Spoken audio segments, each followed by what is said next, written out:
Suamiku menikah lagi saat anakku meninggal dunia.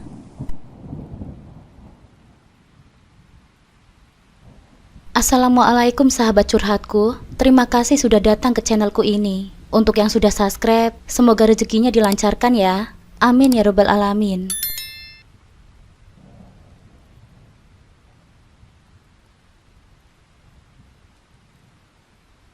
Mas Gofar, kamu lagi di mana, Mas? Tanyaku dengan suara pelan, khawatir tak ingin terdengar memelas. Aku lagi sibuk kerja. Ada apa sih kamu telepon terus? Jawab Mas Gofar dengan dingin. Itu Safa, Mas. Badannya panas. Dari tadi ngigo terus, Mas, manggilin nama kamu. Jelasku sambil menahan tangis. Aku gak bisa pulang sekarang. Paling besok, jawabnya dengan enteng. Kalau panasnya belum turun, bawa aja ke dokter. Lanjutnya tanpa menunjukkan perhatian lebih. Tapi Mas, aku sudah gak punya uang lagi. Seminggu ini kan kamu belum ngasih uang bulanan. Suaraku mulai bergetar, terdesak keadaan. Hah? Kamu itu boros sekali ya jadi istri. Harusnya punya tabungan sendiri lah. Jadi kalau ada apa-apa gak ngerepotin kayak gini. Suara Mas Gofar semakin meninggi, seakan akulah yang salah. Tapi Mas, aku mencoba bertahan. Namun sebelum sempat menyelesaikan ucapanku, telepon sudah diputus sepihak. Mas Gofar sudah beberapa bulan ini terlihat berubah. Ia bukan lagi suami yang dulu, yang penuh perhatian dan selalu ada di saat kami butuh. Namaku Laras. Sudah 3 tahun aku menikah dengan Mas Gofar. Dan kami dikaruniai seorang putri cantik bernama Safa, yang kini berusia 1 tahun. Namun usia Safa tidaklah panjang.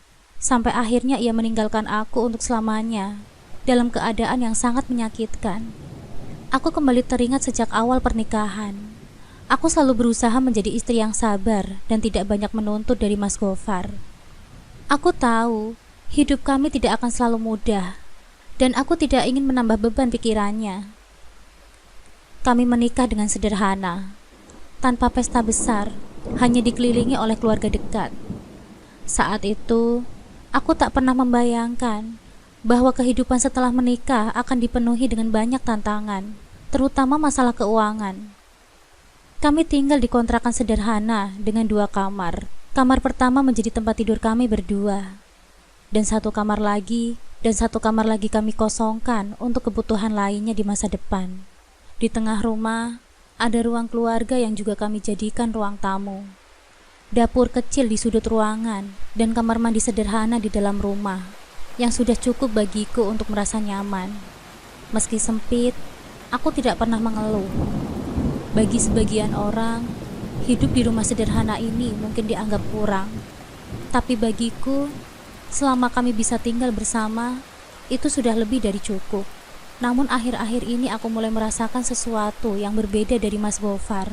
Saat pulang dari bekerja sebagai supir bis antar provinsi, ia sering terlihat lelah dan lebih pendiam daripada biasanya. Aku mencoba mengajaknya bicara, tetapi ia selalu mengalihkan pembicaraan. Suatu malam, setelah makan malam yang sederhana, aku memberanikan diri untuk memulai percakapan. Mas, gimana tadi di jalan? Capek ya? Tanyaku, berharap membuka dialog. Mas Gofar hanya tersenyum tipis, tanpa menatap langsung ke arahku. Biasa aja, tapi ya namanya kerja ya pasti capek. Aku mengangguk, meski jawabannya terasa kurang memuaskan. Ada beban yang kulihat dari matanya, namun aku tidak tahu itu apa. Mas, aku sering mikir soal ini. Kamu itu kerja keras banget, tapi aku jadi gak enak hati kalau aku gak bantu sedikit-sedikit, kataku, mencoba membuka topik lain. Mungkin aku bisa cari kerja di rumah, jadi kita bisa punya penghasilan tambahan. Ia menghentikan gerakan tangannya yang sedang membersihkan sisa makanan di piringnya. Gak perlu Laras, kamu gak perlu kerja. Tugasku itu mencari nafkah. Kamu cukup jaga rumah saja. Tapi Mas, kadang uang bulanan dari Mas itu gak selalu cukup buat kebutuhan sehari-hari, jawabku dengan hati-hati. Aku cuma pengen bantu Mas, supaya Mas itu gak terlalu berat. Ia menghela nafas panjang. Aku tahu kamu mau bantu, tapi aku gak mau kalau kamu mikirin soal uang. Biar masalah uang aku yang urus. Suasana berubah menjadi sunyi. Aku ingin terus membahas ini, tapi kulihat matanya mulai terlihat lelah, dan aku tidak ingin menambah beban pikirannya malam itu. Aku pun memutuskan untuk berhenti mendesaknya.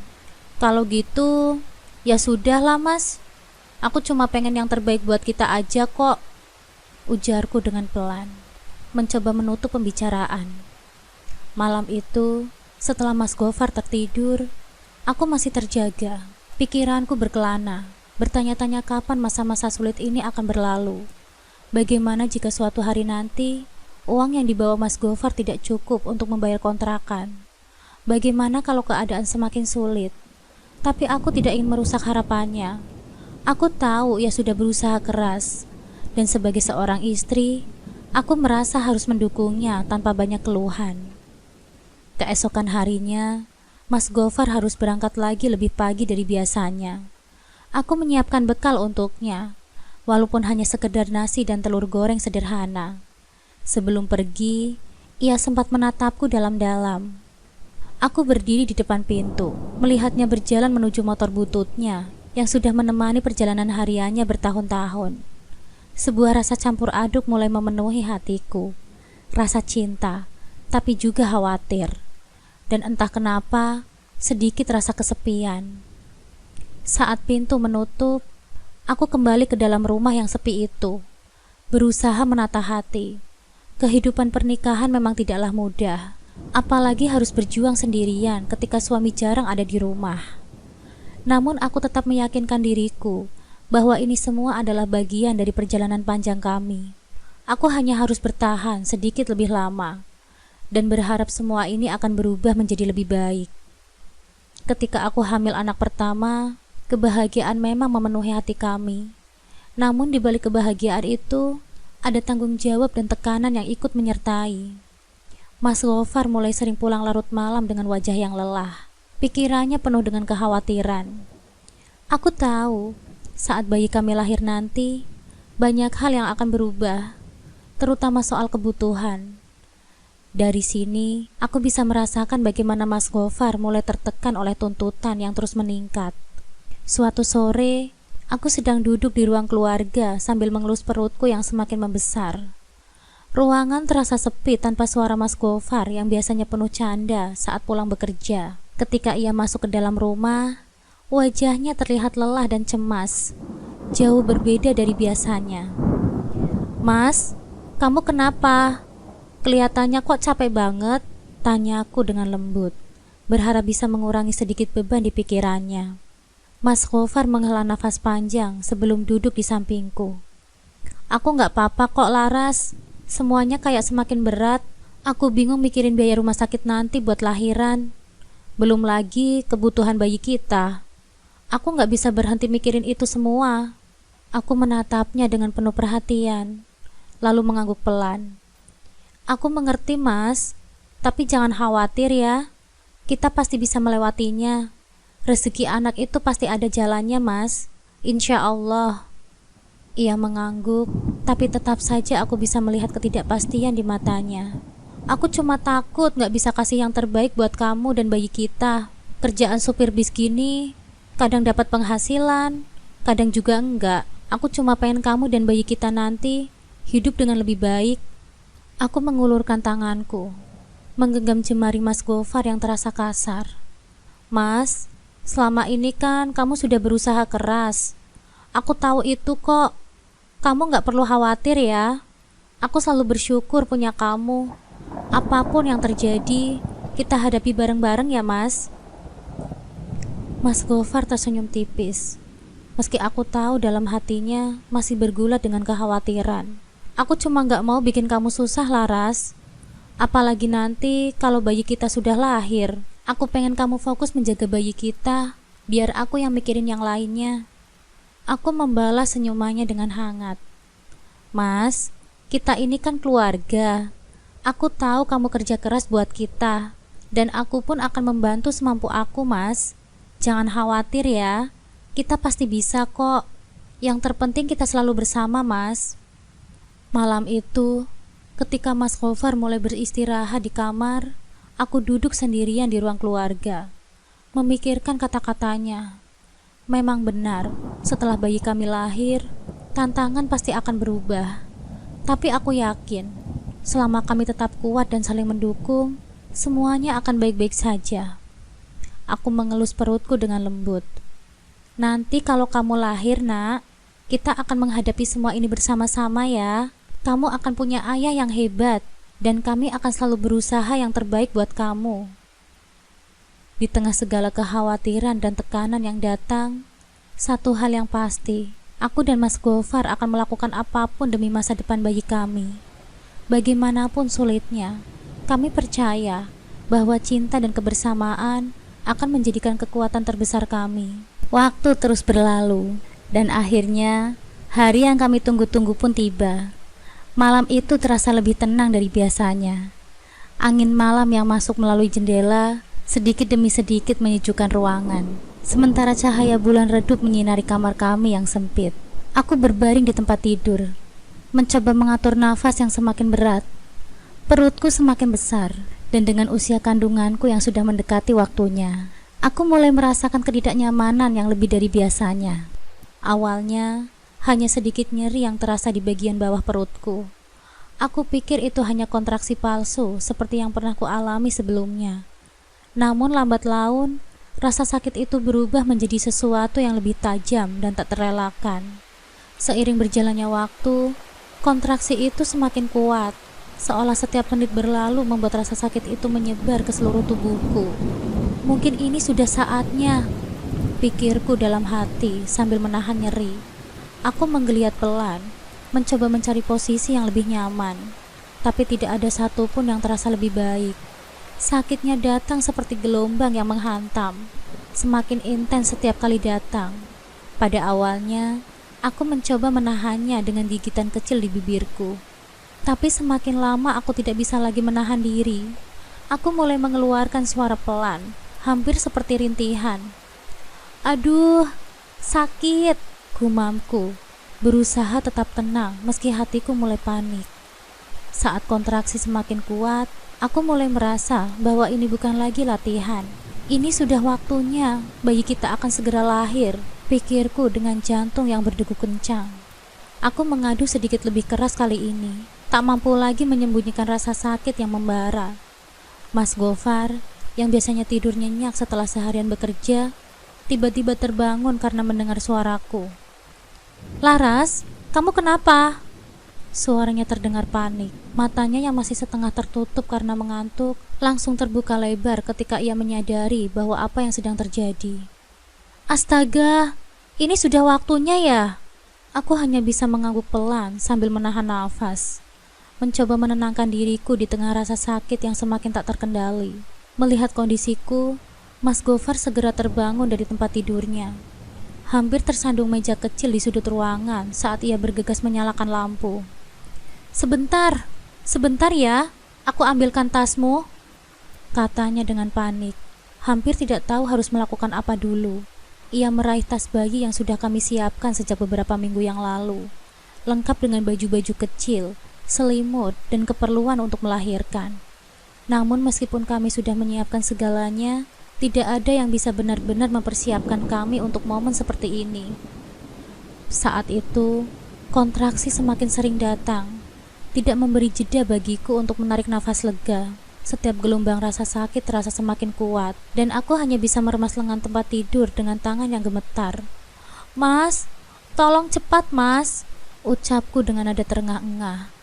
Mas Gofar segera mengenakan jaketnya, lalu menghampiriku. Ayo, kita harus segera ke rumah sakit, serunya, suara ketakutan di balik ketenangan yang dipaksakannya. Ia membantu mengangkatku dari tempat tidur. Tangannya bergetar saat memegang bahuku. Saat kami berjalan pelan keluar kamar, rasa sakit terus menghantam tanpa ampun. Setiap langkah terasa berat, seolah tubuhku sedang melawan setiap gerakan. Di depan pintu kontrakan, Mas Gofar menuntunku ke motornya yang sudah terparkir di depan. Dia cepat-cepat menghidupkan mesin motor itu. Tetapi ketika aku mencoba duduk di jok belakang, rasa sakit kembali menghantamku dengan lebih kuat. Aku meringis kesakitan.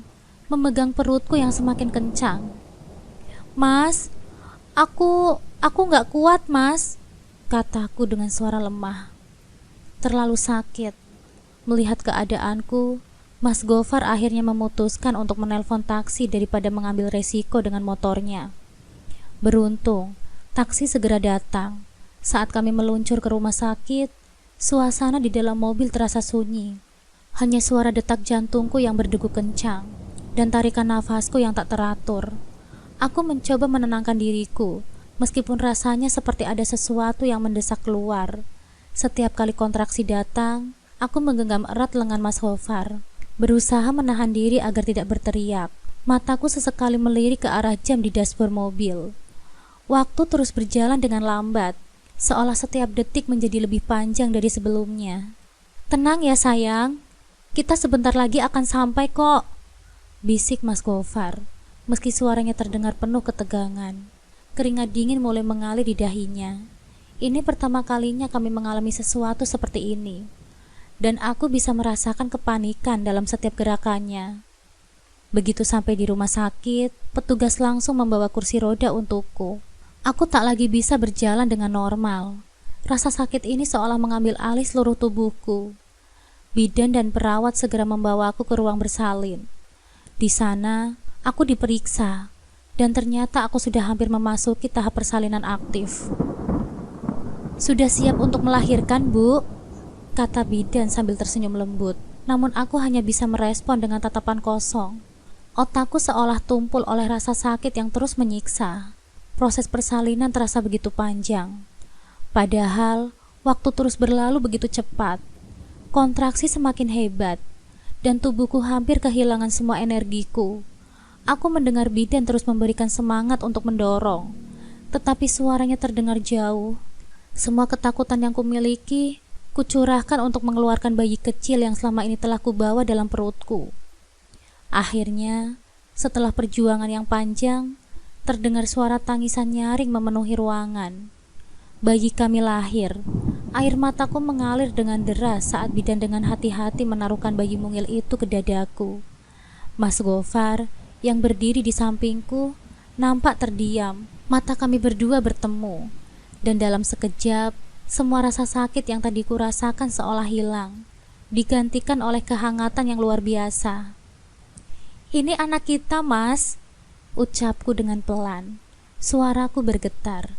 Bayi itu dengan kulitnya yang masih merah dan mungil, menangis dengan keras. Tangisan yang bagiku adalah suara yang paling indah yang pernah ku dengar.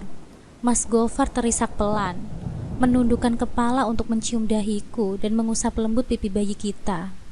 Dia cantik sekali ya Laras, bisik Mas Gofar sambil menatap anak kami dengan penuh cinta. Kita beri nama siapa ya? Aku menatap bayi itu dengan perasaan campur aduk antara lega, bahagia, dan penuh cinta. Iya Mas, aku pikir nama Safa cocok untuknya. Dia seindah Bukit Safa, penuh dengan ketenangan dan kedamaian. Mas Gofar tersenyum lebar. Safa, nama yang indah. Semoga dia tumbuh menjadi anak yang penuh kasih dan keberanian, seperti namanya. Di antara rasa lelah setelah melahirkan, aku merasa begitu damai dengan kehadiran Safa dalam pelukanku. Ia kecil dan lemah, tapi hatiku tahu bahwa kami akan melakukan apapun untuk melindungi dan mencintainya. Malam itu, di tengah rasa letih, aku merasakan hidup kami kini benar-benar lengkap. Safa buah hati yang kami nanti-nantikan telah lahir di dunia ini. Meski jalan ke depan pasti penuh dengan tantangan, aku dan Mas Gofar tahu bahwa selama kami tetap bersama, kami bisa melalui semuanya. Di antara tangis Safa yang lembut dan cengkraman kecilnya di jariku, aku berdoa agar kami bisa memberikan kekuatan dan kebijaksanaan untuk membesarkan Safa dengan baik. Kini kehidupan kami telah berubah selamanya, dan aku tak bisa merasa lebih bersyukur. Waktu pun terus berlalu, meskipun kebahagiaan kami telah lengkap dengan kehadiran Safa, namun kehidupan dengan Mas Gofar yang selalu bekerja sebagai supir bis antar provinsi memang jauh dari mudah. Pekerjaan itu tidak hanya menguras tenaga, tetapi juga membuatnya sering jauh dari rumah. Memang aku merasa sejak kehadiran Safa, aku berusaha tidak terlalu memikirkan kesepian itu. Namun tetap saja, rasanya berat ketika ia harus pergi berhari-hari. Dan yang paling sulit bagiku adalah ketika kebutuhan kami di rumah mulai mendesak, dan Mas Gofar belum juga mengirimkan uang untuk kami. Pernah suatu waktu, aku dan Safa terpaksa berpuasa karena kami tak punya uang. Dan di dapur tidak ada apa-apa selain beberapa bungkus mie instan yang bahkan itu pun sudah habis 2 hari sebelumnya. Air putih menjadi satu-satunya yang bisa kutawarkan kepada Safa yang mulai rewel karena lapar. Aku duduk di kursi ruang tamu yang sekaligus ruang keluarga sambil menatap langit-langit. Terasa hampa, kepalaku penuh dengan kekhawatiran. Bagaimana aku bisa memberikan makan untuk anakku hari ini? Sudah berulang kali aku mencoba menelpon Mas Gofar, berharap ia bisa memahami situasi kami di rumah. Dengan penuh harapan, ku ambil telepon dan ku coba menelponnya lagi. Kali ini nada sambungnya bergetar, dan setelah beberapa saat, suara berat Mas Gofar menjawab. "Halo Laras, ada apa ya? Aku lagi nyetir nih." Suaranya terdengar dingin tanpa basa-basi. "Mas, aku mau tanya, apa Mas sudah kirim uang? Di rumah sudah gak ada apa-apa lagi, Mas. Bahkan aku dan Safa belum makan seharian ini," kataku dengan pelan, mencoba menahan perasaan. Di seberang telepon, terdengar suara nafas berat. "Laras, kamu ini bagaimana sih? Perasaan baru aku kirim kemarin, sudah minta-minta lagi. Aku ini kerja keras tahu, bukan duduk-duduk santai di rumah." Aku tercekat mendengar nada suaranya yang tiba-tiba naik. "Mas, aku mengerti, tapi aku juga gak minta apa-apa. Selain untuk makan Safa, Mas. Anak kita. Aku gak mau terus-terusan utang kepada tetangga." "Sudahlah, aku lagi fokus nyetir. Kamu gampang telepon aku lagi nanti," kata Mas Gofar menutup teleponnya. Aku terdiam memandangi telepon yang kini tak lagi menyala. Rasa sesak mengisi dadaku. Air mata yang kutahan sejak tadi akhirnya jatuh dengan deras. Aku duduk di lantai, bersandar pada dinding ruang tamu, sambil memeluk lututku. Safa yang sedang tidur, tak tahu apa yang sedang terjadi, dan aku berusaha menahan tangis agar tidak membangunkannya. Aku tahu pekerjaan Mas Gofar tidaklah mudah, tapi apakah ini berarti aku harus menahan semuanya sendirian? Rasa frustasi, kesepian, dan ketidakberdayaan itu bercampur menjadi satu. Aku tak tahu harus berbuat apa lagi selain bertahan dan berharap bahwa keadaan akan berubah. Tapi entah sampai kapan. Pada saat itu, aku menyadari betapa beratnya menjadi ibu sekaligus istri di tengah tekanan ekonomi yang menghimpit. Aku tidak ingin mengeluh terus-terusan, tapi aku juga tidak bisa terus berdiam diri ketika keadaan semakin sulit. Namun setiap kali aku mencoba membicarakannya, Mas Gofar malah marah dan seolah menyalahkanku. Di sepertiga malam, saat aku menjalankan sholat tahajud, aku hanya bisa berdoa dalam hati, berharap ada solusi untuk semua ini. Aku tak ingin hubungan kami semakin renggang hanya karena masalah uang. Tapi rasanya sulit ketika kami semakin sering berdebat, dan aku semakin merasa sendirian dalam menghadapi semua ini. Saat Mas Gofar kembali ke rumah dari kerjanya, aku merasakan keheningan yang semakin membelenggu. Mas Gofar nampak semakin cuek dan acuh tak acuh. Saat Safa yang kini mulai bisa memanggilnya ayah, berusaha menarik perhatiannya, Mas Gofar hanya menjawab dengan nada datar, seolah tak ada perasaan. Di dalam hati, aku tak habis pikir mengapa suamiku bisa bersikap seperti itu. Mungkin amarahnya padaku telah menyebar hingga ke perasaannya terhadap putri kecil kami. Namun bagiku, Safa tidak pantas menerima perlakuan itu. Hari-hari berlalu, dan sifat Mas Gofar semakin dingin. Dia tak pernah mendekat, bahkan saat aku berusaha mengajaknya berbicara tentang Safa. Suatu hari, ketika Safa mulai terserang demam, aku berusaha memberitahu Mas Gofar melalui telepon, berharap ia bisa pulang dan melihat keadaan putri kami. "Mas, tolong pulang, Mas. Safa demam tinggi," ucapku dalam telepon, berusaha menahan suara yang bergetar. "Gak tahu bisa pulang kapan," jawabnya dengan nada cepat dan memutuskan telepon tanpa memberikan kesempatan untuk menjelaskan lebih lanjut. Bersama Safa yang terbaring lemah, aku berjuang sendirian. Suhu tubuhnya terus meningkat, dan setiap kali dia mengigau, nama ayahnya berulang kali keluar dari bibir kecilnya. Melihatnya dalam keadaan seperti itu, hatiku hancur berkeping-keping. Hari itu, aku berdoa tanpa henti. Ya Allah, selamatkanlah anakku. Tolong jangan ambil dia dariku. Namun semua usahaku dan doaku nampaknya sia-sia. Ketika suhu Safa semakin parah, aku memutuskan untuk membawanya ke rumah sakit, meskipun dengan rasa takut dan putus asa. Di ruang tunggu rumah sakit, aku merasakan ketidakberdayaan. Safa tak henti-hentinya menggigil dan memanggil namanya. Setiap panggilan itu menghantamku seperti palu, mengingatkan betapa terasingnya Mas Gofar dari keluarga kami. Saat dokternya masuk dan memberitahuku kondisi Safa, hatiku seolah terhempas. Maaf Bu, kami sudah melakukan yang terbaik, namun kondisi anak Anda sangat kritis, kata dokter dengan nada penuh simpati. Dengan air mata yang tak bisa kutahan, aku hanya bisa mengangguk. Ya Allah, cobaan ini terlalu berat untukku, bisikku dalam hati. Tak lama kemudian, ketika semua terasa kabur dan berat, akhirnya Safa menghembuskan nafas terakhirnya di pelukanku. Ketika tubuhnya yang kecil itu tak lagi bergerak, aku merasakan duniaku runtuh. Kesedihanku tak terbendung, dan amarahku kepada Mas Gofar memuncak. Bagaimana mungkin Mas Gofar membiarkan anaknya pergi tanpa melihatnya untuk terakhir kalinya? Padahal Safa sangat berharap bisa melihat ayahnya untuk terakhir kalinya. Rasa sakit ini melanda jiwaku.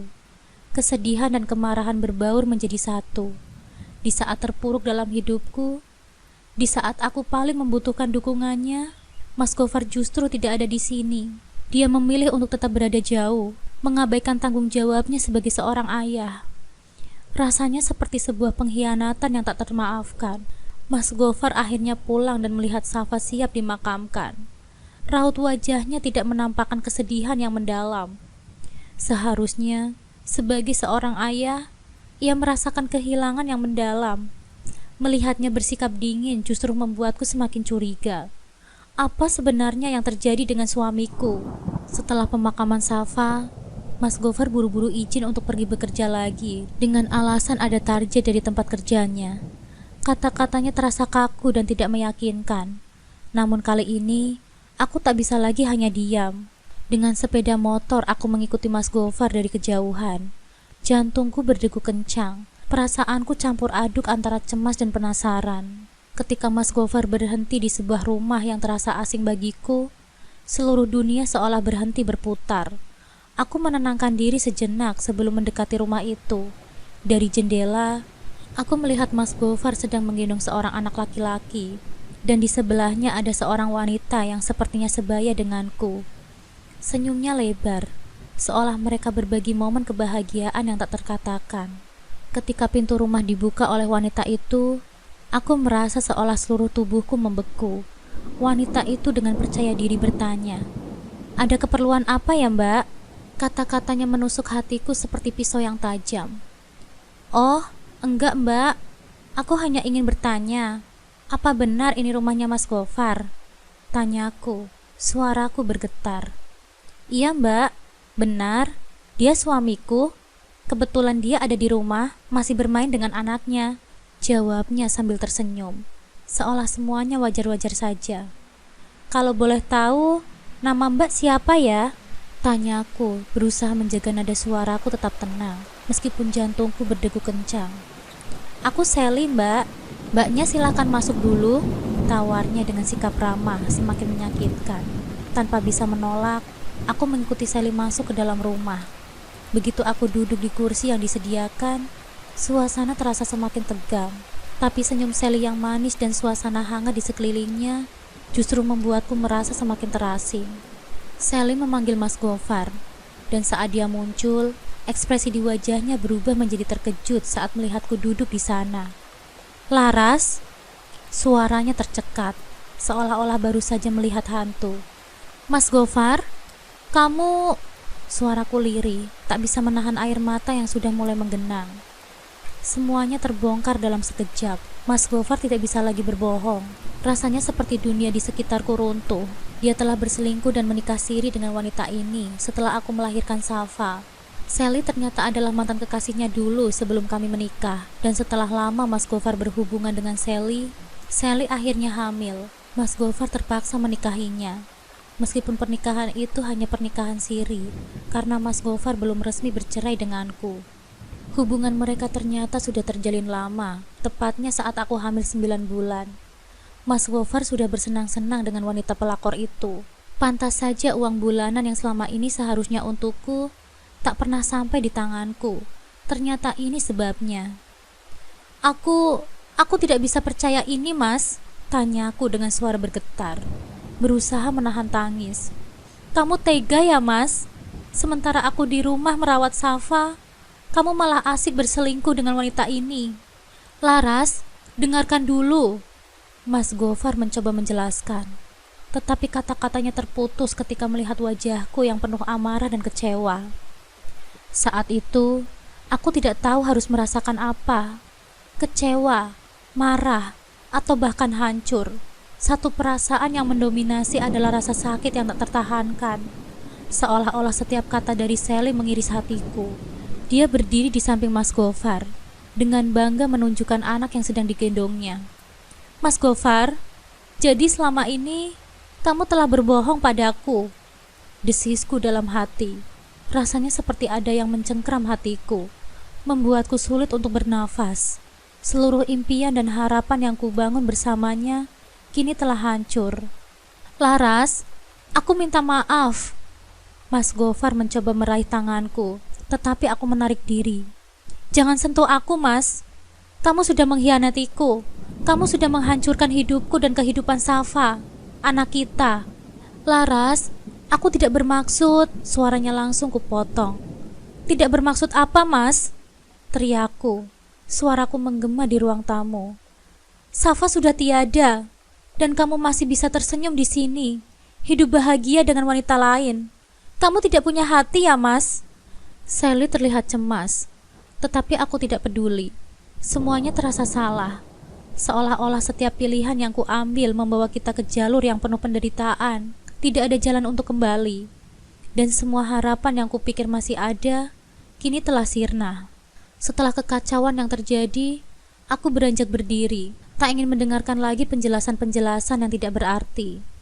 Aku pergi. Semoga kalian bahagia dan kehidupan yang telah kalian pilih. Dan dengan langkah yang tegas, aku meninggalkan rumah itu.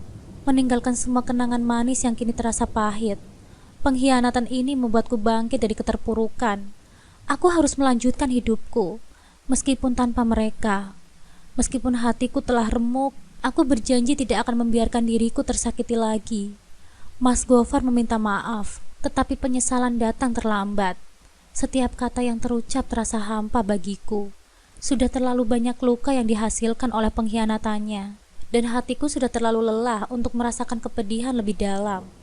Semua yang pernah kami bangun bersama kini telah berantakan, seolah-olah terhapus oleh waktu. Karma akhirnya menimpanya dengan cara yang sangat pahit.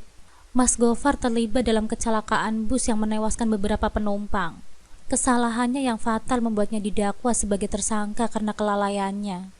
Dalam sekejap, hidupnya berbalik 180 derajat. Dari seorang supir bis yang dikenal, kini menjadi terdakwa yang harus menghadapi hukum.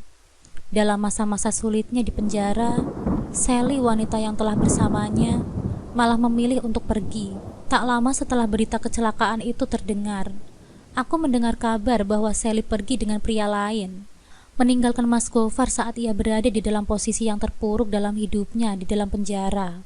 Kecewa dan sakit hati mengalir dalam diriku setelah mendengar kabar itu.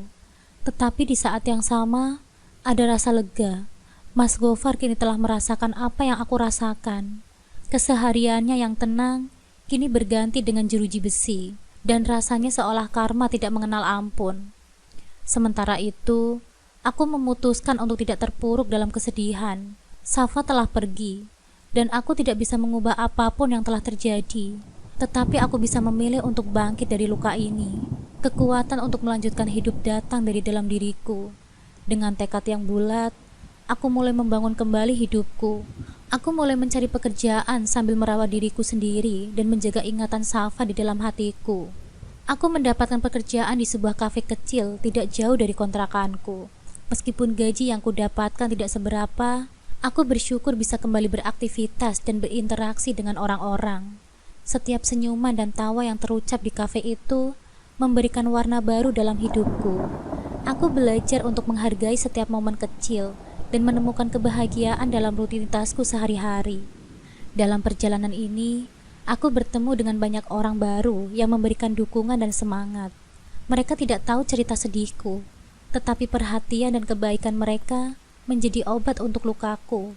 Dari setiap percakapan yang terjalin, aku belajar bahwa meskipun hidup tidak selalu berjalan dengan sesuai rencana, ada banyak kesempatan untuk menciptakan kebahagiaan yang baru. Waktu terus berlalu, dan meskipun luka di hatiku belum sepenuhnya sembuh, aku berusaha untuk mengisi ruang kosong itu dengan harapan. Aku mulai mengikuti kelas-kelas keterampilan, mencoba belajar hal-hal baru yang membuatku merasa lebih percaya diri. Aku ingin membuktikan pada diriku sendiri bahwa aku mampu bangkit dan melanjutkan hidupku meskipun masa laluku yang menyakitkan menghantuiku. Mas Gofar kini adalah bagian dari masa lalu yang tak ingin kuingat, tapi aku tidak bisa sepenuhnya menghapus kenangan itu. Ia pernah menjadi suamiku dan ayah dari Safa, meskipun kehadirannya tidak lagi berarti dalam hidupku. Sekarang, yang kuinginkan hanyalah kebahagiaan dan kedamaian. Dengan tekad dan usaha yang tak kenal lelah, aku membuktikan bahwa aku bisa mengatasi segala rintangan dan menemukan kembali diriku yang hilang.